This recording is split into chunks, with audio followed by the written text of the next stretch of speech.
لہٰذا کل میں نے عرض کیا تھا کہ مولا کائنات اور حضور مکرم ان کی جو معرفت ہے اللہ سبحانہ و تعالیٰ سے وہ بلا فصل ہے، کسی اور کے ذریعے سے نہیں ہے. اور سب سے پہلے میں نے حضور مکرم کے بارے میں آپ کو یہ بات عرض کی تھی. لہٰذا خود مولا کائنات نے یہ فرمایا ہے کہ ان اللہ تعالیٰ ادب رسول اللہ صلی اللہ علیہ وآلہ وسلم، اللہ نے براہ راست آداب سکھلائے محمد مصطفیٰ کو صلی اللہ علیہ وآلہ وسلم. کوئی اور استاد درمیان میں نہیں تھا، اللہ نے براہ راست سکھلائے. پھر مولا نے آگے فرمایا وَهُوَ أَدَّبَنِي، اور رسول اللہ نے مجھے بلا فصل وہ سارے آداب سکھلائے. وَأَنَا أُعَدِّبُ الْمُؤْمِنِينَ، اور میں مومنین کو ادب سکھلانے والا ہوں. لہذا جیسے رسول اللہ کے آداب سیکھنے ہیں، گویا اللہ سبحانہ و تعالیٰ کی جانب سے جو آداب سیکھنے ہیں وہ آئے اس در پر، کیونکہ علی مومنین کو آداب سکھلانے والے ہیں، رسول اللہ علی کو سکھلانے والے ہیں، اور اللہ معلم رسالت ہے. تو یہ ترتیب رکھی اللہ سبحانہ و تعالیٰ نے. اور آپ نے ہمیشہ یہ حدیث سنی ہوئی ہے کہ میں نے علم کے 1000 باب سیکھے اور اس سے 1000 باب کو نکالا. یہ مولا کائنات نے فرمایا کہ مجھے رسول اللہ نے ایسے علم سکھلایا کہ جیسے ایک پرندہ اپنے چھوٹے بچے کو دانہ کھلاتا ہے. اس میں بڑی سلقیت ہے، یہ ایسی آسانی سے گزر جانے والی حدیث نہیں ہے. دیکھیں پرندہ اپنے بچے کو دانہ کھلاتا ہے. میں آپ سے ایک سوال کرتا ہوں، کیا چیل کبوتر کو دانہ کھلا سکتی ہے؟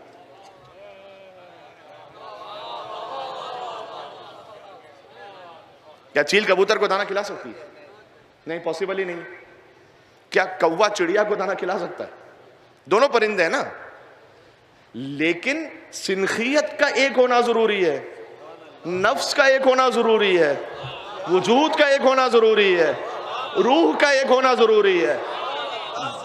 جب مصطفیٰ نے مرتضیٰ علیہ السلام کو ایسے سکھلایا کہ جیسے پرندہ اپنے بچے کو سکھلاتا ہے، یعنی دونوں کا وجود اتنا ایک جیسا ہے کہ کوئی فرق ہی نہیں ہے آپس میں. اور یاد رکھیے گا مولا نے جو مثال دی پرندے کی مثال دی ہے. اور بھی جنسیات ہیں جو کچھ کھانا کھاتی ہیں، وہ ایک پروسیس سے گزرتا ہے اور پھر دودھ بن کر وہ اپنے بچوں کو دودھ پلاتی ہیں. مولا نے یہ مثال نہیں دی اس لیے کہ جو وہ کھا رہی ہوتی ہیں وہ چینج ہو جاتا ہے. پھر پرندہ جیسے لیتا ہے ویسے ہی دے دیتا ہے. جی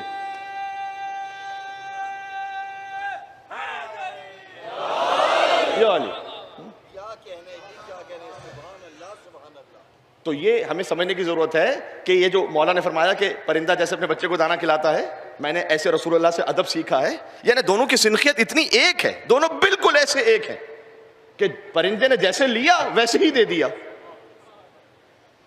اس کی مثال ایسی ہے، میں نے آپ کی خدمت میں شاید یہ مثال پہلے پیش کی تھی اور میں ایک لمحے میں اس کو کہہ کے آگے بڑھ جاؤں گا. ایک مرتبہ ہوتا ہے کہ جو آپ کی اپنی قلب کی کیفیت ہے، آپ اس کو جب الفاظ میں بیان کرتے ہیں نا، تو جو الفاظ میں بیان کرنا ہے وہ الفاظ کچھ اور ہیں. آپ کی جو قلب کی کیفیت ہے وہ کوئی سن کے خالی تھوڑا سا درک کر سکتا ہے، پورے قلب کی کیفیت آپ کی اس کے اندر منتقل نہیں ہو جاتی.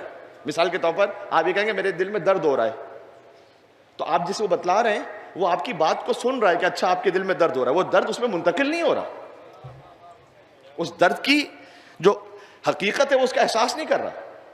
لیکن جب قلب مصطفیٰ پہ قرآن نازل ہوا تو رسول اللہ نے ایسے عطا کیا کہ جیسے ایک پرندہ اپنے چھوٹے بچے کو عطا کرتا ہے، بالکل ویسے ہی. تو آپ کا سورس صحیح ہونا چاہیے، اسوہ رسول کو سیکھنے کے لیے آپ کا سورس ٹھیک ہونا چاہیے. اس بات کی اہمیت کو سمجھیے گا، اس لیے کہ اگر آپ اسوہ رسول لیں گے، میں شخصیات کے نام نہیں لینا چاہتا یہاں پر، لیکن میں خالی ایک ترک کہاوت آپ کے سامنے پڑھ دوں کہ ترک کہاوت یہ ہے کہ اگر تم لومڑی سے دین لینا سیکھو گے تو سمجھ جاؤ گے اور یقین کر لو گے کہ مرغیاں چرانا بھی ایک عبادت ہے.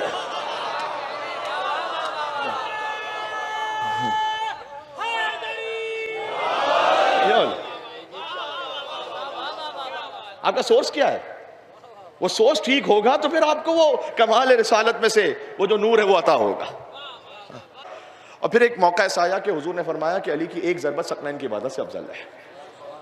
ایک ضربت، وہ خندق کا موقع تھا، اور وہ ایک ضربت، آپ تصور فرمائیے گا، یہ رسول اللہ کہہ رہے ہیں وما ینطق عن الہویٰ، کوئی جذبات میں نہیں کہہ رہے، بڑھا چڑھا کر مبالغے میں نہیں کہہ رہے. ایک ضربت ثقلین کی عبادت سے افضل ہے کا مطلب کیا ہے؟ ایک ضربت میں کتنا وقت لگا ہوگا؟ 5 سیکنڈ تقریباً. جس کی زندگی کے 5 سیکنڈ ہر جن کی عبادت سے افضل ہو، ہر انس کی عبادت سے افضل ہو. اس کے ساتھ علی پڑھنے دیں، علی مولا. ایک موقع اللہم صلی علی محمد وعلی محمد. ایک بھرپور نعرے کا موقع دوں گا آگے انشاءاللہ، بات آگے چلا رہا ہوں. جس کی زندگی کے 5 سیکنڈ ہر جن کی عبادت سے افضل، ہر انس کی عبادت سے افضل. جس کی ایک ضربت کا عالم یہ ہے، اس کی ساری ضربتوں کا عالم کیا ہوگا. جس کی ساری ضربتوں کا عالم یہ ہے، اس کے سارے سجدوں کا عالم کیا ہوگا. جس کے سارے سجدوں کا عالم یہ ہے، اس کی ساری نمازوں کا عالم کیا ہوگا. کیا کہنا علی کی ایک ضربت کا کہ ثقلین کی عبادت سے افضل ہو جائے، اور ایک رات کا تھوڑا سا سونا مرضی پروردگار ہو جائے. تو یہ خندق میں پیش آیا.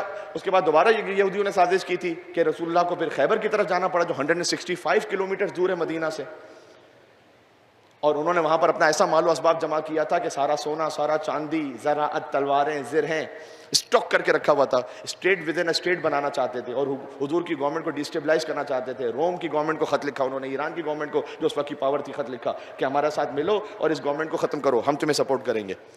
اور پھر ایک ہی تھا، آپ جانتے ہیں کون، کہ ان کو ویسے تو رسول اللہ نے مدینہ میں چھوڑ دیا تھا، ایک روایت یہ کہ ساتھ بھی لے کر چلے تھے، لیکن عاشو چشم میں مبتلا تھے. بس جب 39 دن ہو چکے تھے، اور یہ تعبیر مجھے کہہ لینی چاہیے کہ اسلام کا 40واں ہونے والا تھا کہ علی ہی کام آئے. اس کے بعد کہ رسول اللہ نے امیر المومنین کو بلایا. بعض علماء نے اس طرح سے لکھا ہے کہ ان الفاظ کے ذریعے سے کہ وحی نازل ہوئی کہ نادع علی مظہر العجائب تجدہ عونا لک فی النوائب کل ہم وغم سینجلی بولایتک یا علی یا علی یا علی. اپنے بچوں کو یہ پڑھایا کریں، اپنے بچوں کو یہ یاد کروائیں، اس کا ورد رکھیں. اس کا خالی آپ پر اثر نہیں ہوگا، اس کا آپ کے گھر پر اثر ہوگا، آپ کے خانوادے پر اثر ہوگا، آپ کے علاقے پر اثر ہوگا. 100 بار لے گئی سر بازار مفلسی، ہر بار میں نے اپنا عقیدہ بچا لیا، اور میں نے پڑھی تھی اپنی حفاظت کے واسطے، اور نادع علی نے سارا علاقہ بچا لیا. عامر ایک نعرہ، بس ایک نعرہ. ہاں جی. اس کے بعد جب امیر المومنین تشریف لے گئے تو وہ سامنے سے رجس پڑھ رہا تھا کہ علمت خیبر انی مرحبا. خیبر جانتا ہے کہ میں مرحب ہوں، خیبر جانتا ہے کہ میں مرحب ہوں. اور وہاں امیر المومنین نے وہ جملہ کہا کہ جو ہر مومن کے دل کو گرما دیتا ہے کہ انا الذی سمتنی امی حیدر درغام آجام ولیس قسورا. میں وہ ہوں کہ میری ماں نے میرا نام حیدر رکھا.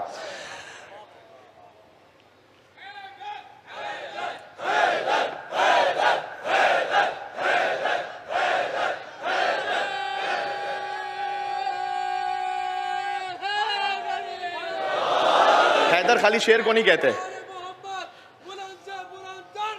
اللہم صلی علی محمد وعلی محمد. حیدر خالی شیر کو نہیں کہتے. آج جن کے مصائب کا بیان ہے، مجھ پر فرض ہے کہ میں ایک جملہ کہوں گا اور بس انشاءاللہ آپ قبول فرمائیں گے. عربی زبان جو نا اتنی وسیع ہے کہ اس میں اردو میں ہے کہ شیر کیسا بھی ہو تو شیر، بیٹھا ہے تو شیر، چل رہا ہے تو شیر، شکار پر ہے تو شیر. عربی زبان ایسی نہیں ہے. آپ جا کے سوشل میڈیا پہ دیکھیے گا کہ حتیٰ ہندوستان کے جو علماء ہیں، حیدرآباد، انڈین حیدرآباد کے اہل سنت کے علماء، انہوں نے حیدر کی کیا تشریح بیان کی بھی ہے. تو میں اپنی لغت سے نہیں پڑھ رہا، میں وہاں کی لغت سے پڑھ رہا کہ جب شیر اپنی کچھار میں پیر سمیٹ کے بیٹھا ہو اس کو اسد کہتے ہیں. جب وہ اٹھے اور چہل قدمی کرنے لگے، بھی تیز نہ دوڑ رہا ہو، آہستہ آہستہ تھوڑا سا دوڑ رہا ہو، آہستہ آہستہ تھوڑا سا چل رہا ہو، اس کو زرغام کہتے ہیں. اس کے بعد جب اسے اپنا کوئی شکار نظر آئے اور اس کو وہ گھور رہا ہو، اسے غضنفر کہتے ہیں. اور گھورتے گھورتے جب وہ دھاڑے تو اسے زیغم کہتے ہیں. اور پھر جب وہ اپنے شکار پر حملہ کرے اسے حمزہ کہتے ہیں. اور جب شکار کو دبوچ لے اور شکار کی سانس بند ہونے لگے اسے عباس کہتے ہیں.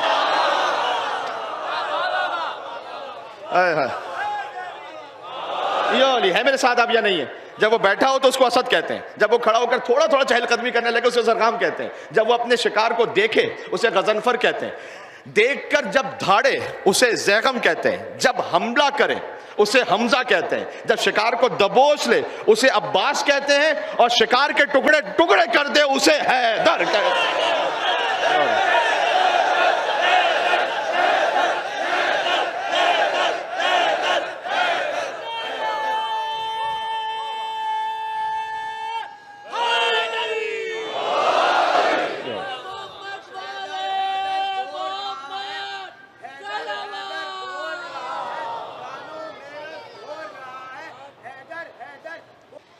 آج علی کے علی جیسے بیٹے کا ذکر ہے، چلیں آقا اور مولا مشکل کشائے کائنات امیر المومنین علیہ السلام کی خدمت میں.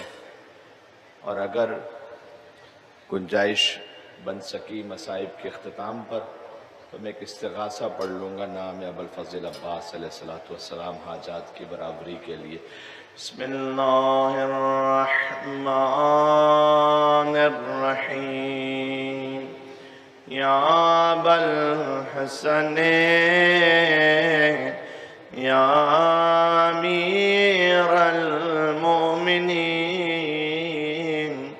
یا علی ابن ابی طالب یا حجت اللہ علی خلقہ یا سیدنا و مولانا انا توجہنا واستشفعنا وتوسلنا بك إلى الله وقدمناك بين يدي حاجاتنا يا وجيها عند الله اشفع لنا بتصدق ابوالفضل عباسی یا جیہان عند اللہ اشفع لنا. ظہور امام کے لیے ایک بار یا وجیہان سبحان اللہ اشفع لنا عند اللہ. صلوات بر محمد و آل محمد.